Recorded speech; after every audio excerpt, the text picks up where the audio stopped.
बिस्मिल्लाहिर्रहमानिर्रहीम। अस्सलाम वालेकुम व्यूअर्स, कैसे हैं आप? उम्मीद है आप सब खैरियत से होंगे। आज मैं आपसे पेंट ट्राउज़र की कंप्लीट कटिंग और स्टिचिंग शेयर करने जा रही हूँ। हर एक स्टेप को मैंने डिटेल में शेयर करने की कोशिश की है। सो वीडियो के किसी पार्ट को भी स्किप मत कीजिएगा ताकि आप बिल्कुल परफेक्ट इसी तरह से ये ब्रांड की तरह ट्राउज़र कट और स्टिच कर सकें। ये आप इसकी स्टिचिंग के बाद कंप्लीट लुक देख रहे हैं। चलते हैं इसकी कटिंग की तरफ। सबसे पहले मैंने फ्रंट पार्ट को बिछा लिया है। कपड़े की विड्थ अगर मैं आपको बताऊं तो डबल फोल्ड ये 14 इंच है और लंबाई जो है वो मैंने 40 इंच ट्राउज़र की ली है और 2 इंच नेफे की फोल्डिंग का और 2 इंच मैंने पांचे की फोल्डिंग का। इस तरह टोटल 44 इंच लंबाई में है ये फैब्रिक और 14 इंच डबल चौड़ाई में है। ऊपर मैंने 2 इंच जो है नेफे की फोल्डिंग के लिए निशान लगा लिया है और अब यहाँ पर मैं आसन के लिए निशान लगाऊंगी। 13 इंच पे मैं यहाँ निशान लगा रही हूँ। तैयार आसन जो है वो 14 इंच है। जब हम आसन की गोलाई देंगे तो उसमें ये 1 इंच जो है गोलाई में बढ़ जाएगा। अब यहाँ पर ये जो 13 इंच पे निशान लगाया है इस तरह यहाँ इस पर मैं एक सीधी लाइन जो है वो लगा लूँगी।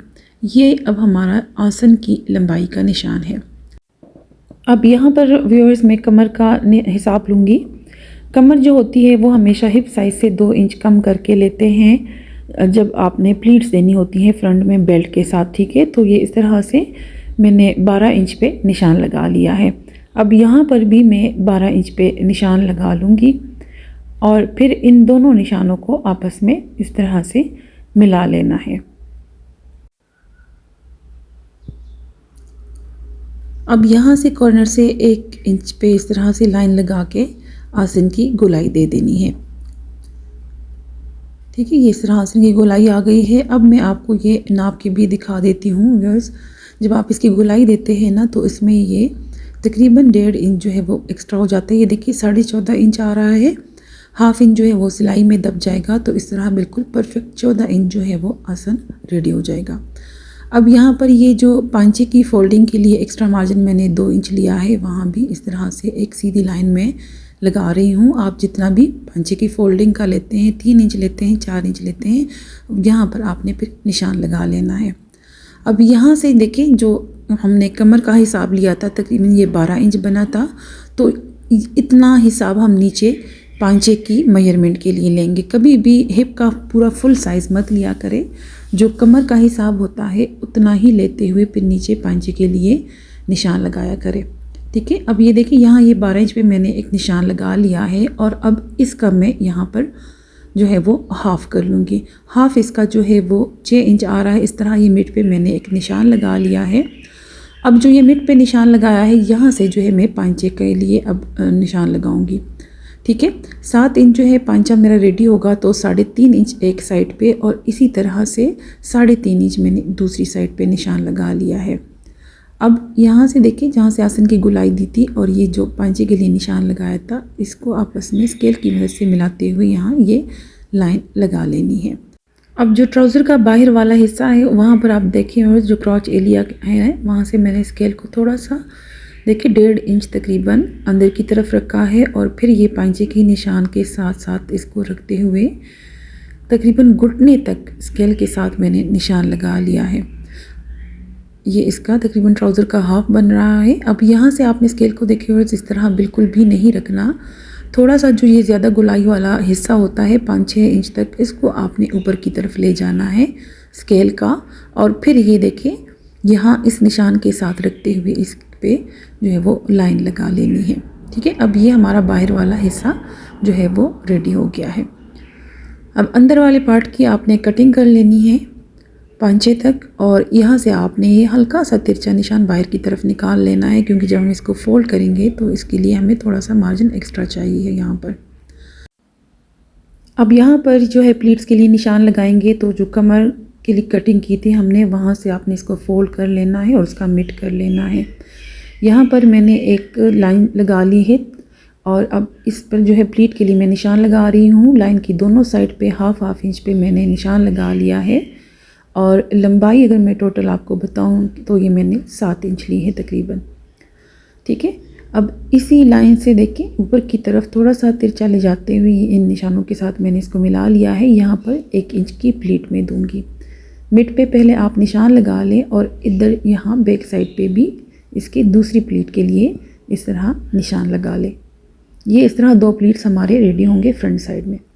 अब बैक साइड पर मैंने फ्रंट साइड को कुछ इस तरह से ये रखा है, ये तकरीबन 2 इंच नीचे रखा है, ठीक है, फ्रंट साइड को। और यहाँ से ये मैं 2 इंच जो है ये लूजिंग के लिए ले रही हूँ बैक साइड में, 2 से 2.5 इंच आप ले सकते हैं। अब ये जो हमारा क्रोच लाइन रेडी हुआ था फ्रंट साइड में, उससे आपने 1/2 इंच नीचे की तरफ ये निशान लगा लेना है। और जो क्रोच एरिया था फ्रंट साइड का, वहाँ से आपने कमर तक इस तरह ये जो अभी निशान लगाया था ऊपर की साइड लूजिंग के लिए, वहाँ उसको मिला लेना है। अब यहाँ से हम बैक साइड की जो क्रोच लाइन है उसकी गोलाई देंगे, ठीक है। तो ये तकरीबन मैंने 2.5 इंच लिया है ये इस फैब्रिक को, आप इसको 2 इंच भी ले सकते हैं। 2.5 में थोड़ा सा लूज़ रखना चाह रही थी तो इसलिए इसको मैंने थोड़ा सा लूज़ रखा है। यहाँ से भी आपने 1 इंच जो है लाइन लगा के, तिरछी लाइन लगा के बैक साइड की गोलाई दे देनी है, ठीक है। ये इस तरह बैक साइड का जो क्रॉच लाइन होता है आसन, वो अब हमारा रेडी हो गया है। अब ये ऊपर की साइड से हमने जो 2 इंच ऊपर की तरफ रखा था बैक साइड को फ्रंट साइड से, तो वहाँ से देखिए आपने ये स्केल को इस तरह से तिरछा ले जाते हुए फ्रंट साइड के जो हमारा फैब्रिक है साइड का, उसके साथ तिरछा मिला लेना है और उसके बाद इसकी कटिंग कर लेनी है। यहाँ तक ये हमारी कटिंग हो गई है आसन की। अब नीचे जो है 5-6 में भी लूजिंग देनी है, तो ये मैंने 2 इंच लिया है, 2 इंच पे निशान लगा लिया है। और अब यहाँ से भी ये देखिए थोड़ा सा आपने बाहर की तरफ तिरछी लाइन लगा लेनी है। अब जो ये क्रॉच एरिया है बैक साइड का और ये पांचे का, उसके साथ स्केल के दोनों हिस्सों को मिलाते हुए आपने यहाँ लाइन लगा लेनी है और फिर ये यहाँ पर इसको कट कर लेना है। अब यहाँ से फ्रंट साइड की देखिए मैंने कटिंग नहीं की थी, जो साइड की कटिंग होती है। अब ये जो फ्रंट साइड है और बैक साइड है, उन दोनों को अब मैं यहाँ पर इकट्ठा कट कर रही हूँ क्योंकि ये एक जैसे इसकी कटिंग होती है। ये इस तरह से हमारी ट्राउज़र की कटिंग हो गई है। अब आते हैं इसकी स्टिचिंग की तरफ। सबसे पहले मैं इसके फ्रंट आसन की यहाँ पर सिलाई लगा रही हूँ और अब इसके साथ ही जो है ये बैक साइड की आसन की सिलाई में कंप्लीट कर लूँगी। साथ ही साथ जो ट्राउज़र की साइड की 2 सिलाइयाँ होती हैं वो भी मैं कंप्लीट कर लूँगी।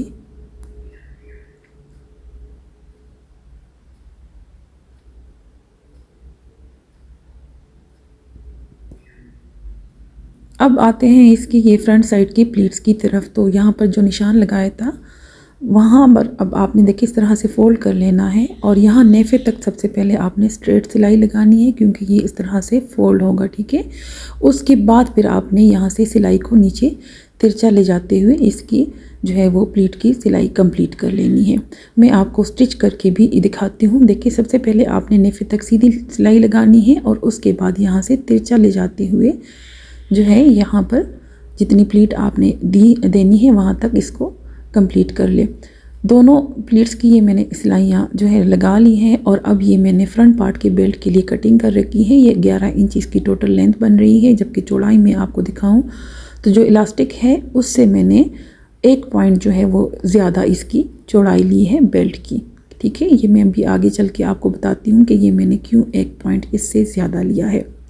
सबसे पहले आपने बेल्ट का मिड कर लेना है और फिर इसको जो फ्रंट आसन है उसके बिल्कुल मिड की सिलाई के साथ इसको रखते हुए जहाँ से नेफा फोल्ड करेंगे वहाँ से आपने पहले नीचे की तरफ ये एक पीस को लगा लेना है। ये जो जेंट्स बुकरम होती है मैं वो यूज़ कर रही हूँ और इसके ऊपर ही ये दूसरे पीस को भी सेट करके यहाँ पर अच्छे से प्रेस कर लेना है। प्रेस करने के बाद जो ये फोल्डिंग का मार्जिन होता है उसको भी अपने अंदर की तरफ फोल्ड करके दोबारा से देखिए इसको अगेन टर्न करके अच्छे से यहाँ प्रेस लगा लेना है। इस तरह से ये हमारा फ्रंट साइड का जो बेल्ट है वो रेडी हो गया है।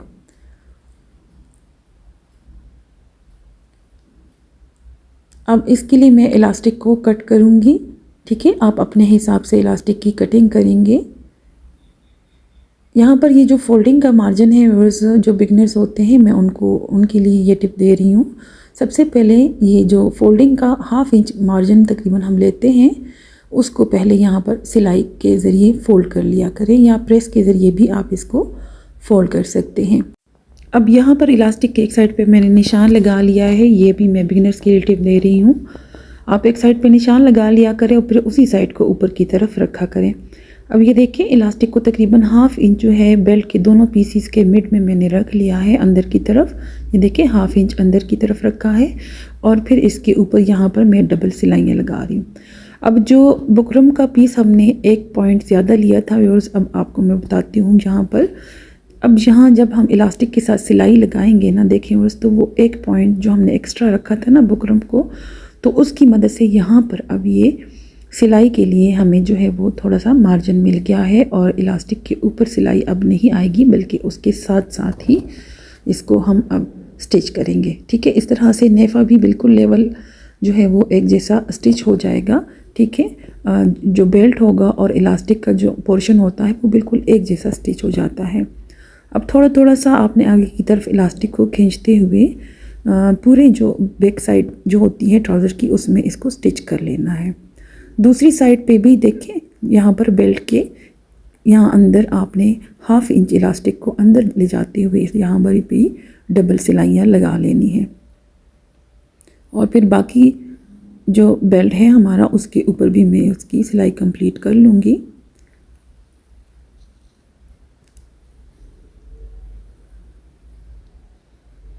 ठीक है, अब यहाँ पर ये देखिए जो बेल्ट रेडी हुआ है, आपने उसको सबसे पहले उसका मिड कर लेना है। देखिए इस तरह फोल्ड करते हुए यहाँ आपने मिड का, फिर यहाँ से पकड़ते हुए ये देखिए ये जो बैक साइड में इलास्टिक है उसको आपने खींच लेना है 2-3 दफ़ा, ताकि जो इसके बीच में गैदर्स हैं वो बिल्कुल इक्वल लेवल हो जाए। और फिर यहाँ पर इसके मिड में आपने देखिए इलास्टिक को खींचते हुए सिलाई लगा लेनी है ताकि जो इलास्टिक है वो नेफे के अंदर बिल्कुल फिक्स हो जाए।